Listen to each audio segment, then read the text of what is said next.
Good morning.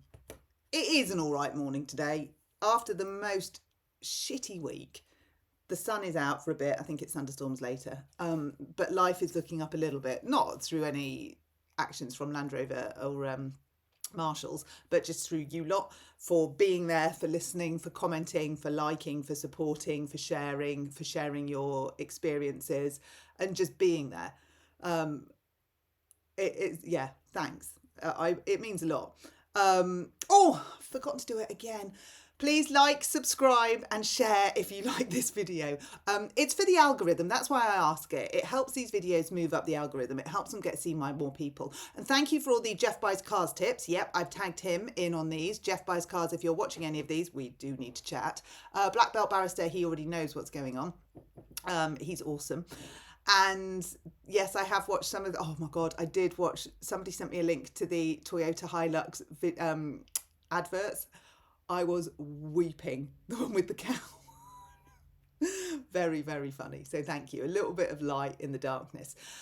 There is an update. I'll start with the positive update, which is all of your offers of help and support. Today, Laura and Tom are driving from Banbury. Tom owns Angel Tuning in Banbury, and he is driving with their little boy from there to here to come and plug my car in and see what they can do.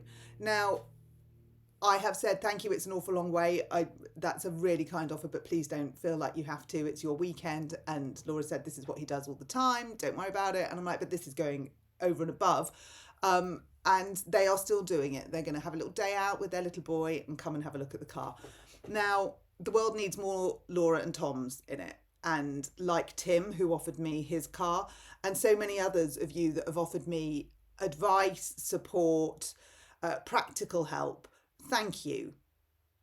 It's where Marshall's customer service could learn their trade, you lot. You are the absolute sounding board, and you are the benchmark for what is how customer service should be, and they are a billion miles off. So thank you so much. I'll let you know how Laura and Tom get on later. We had, I'm doing this, I know it's rude, I always tell my kids, don't look at your phone when you're talking, but I need to find a photo.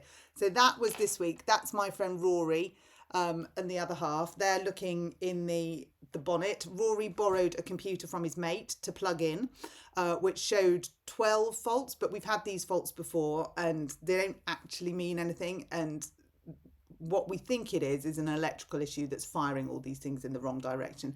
So hopefully it's not a dead engine and we live to see another day, and we can get it started at least and then find out what it is. That's what we're aiming for. In terms of where it's going with the official people, well, in response to that email that I told you about, which was one-liner from client care at Jaguar Land Rover, telling me that a case had been created for legal files, I called them the next day and said, is this real or is it a scam? The lady that took my call was sort of like the first line of defence. The actual person that wrote the email was in a meeting. So I said, well, could she call me? I'm around until about 12:30, then all day tomorrow. I haven't heard from her. But what I did ascertain with the really nice lady that was first line of defence was we think it's a subject access request. So I can only assume that the Ombudsman have made a subject access request, but I don't know. So we will see. If it is a subject access request from the Ombudsman, that's amazing, because they will see how Jaguar Client Care had said every step of the way on this, this is not acceptable. This is not what we expect. This is not how this should be managed. So that will be amazing. And it's all there documented in phone calls and emails. Then I call Marshalls because I want to know where my car is. I feel like, I need clarity. Where is it actually physically sat? Well, it's sat in a compound. It's not covered in bird poo, and it did have a flat battery, and that has been sorted. And for the first time in this sorry saga, I spoke to somebody who listened. So the person that I was speaking with is no longer in the business, and the person before him is no longer in the business, and most of the people along the way are no longer in the business. So the business clearly has had some overhaul. The person that is in the business that I spoke to did listen and did ask the right questions. What can I do? What would you like me to do? What would you like the outcome to be? I don't think he can deliver any of that, and that's not through his lack of ability. I think that's through the process, and that's through how Marshalls is set up. I don't think it's his gift to give. But he did listen. He did ask me if he could get the car up and running again with all the paperwork, would I have it back? No. And my reasons for that are I have lost complete faith in Land Rover, the brand, in Marshalls, the dealership, and in the car. And I caveat that with I've got another one that's sat on the drive that's not going anywhere. I do not want another Land Rover ever in my life. And that may just be my bad experience. You know, if you want to go and buy one, go for it. But I will never, ever, ever have another one. I want a Toyota Hilux or a Land Cruiser. It's simple. And I have been looking on Auto Trader. Thank you. And I have been taking all of your advice in about what year would be good and what to look out for. So thank you. But I feel at the minute, if we ever get resolution, it's a Toyota Hilux and I get on with my life. Because that's the other part of it. This has been hanging over me for 18 months. And it's a stress that is daily because, I mean, for example, right now, so we are a bit stranded. We're a family of 4 who everybody has needs of transport. And we had 2 ways of doing that. And now we have 1 way of doing that. And that 1 way of doing that does not fulfill the agricultural side that we need.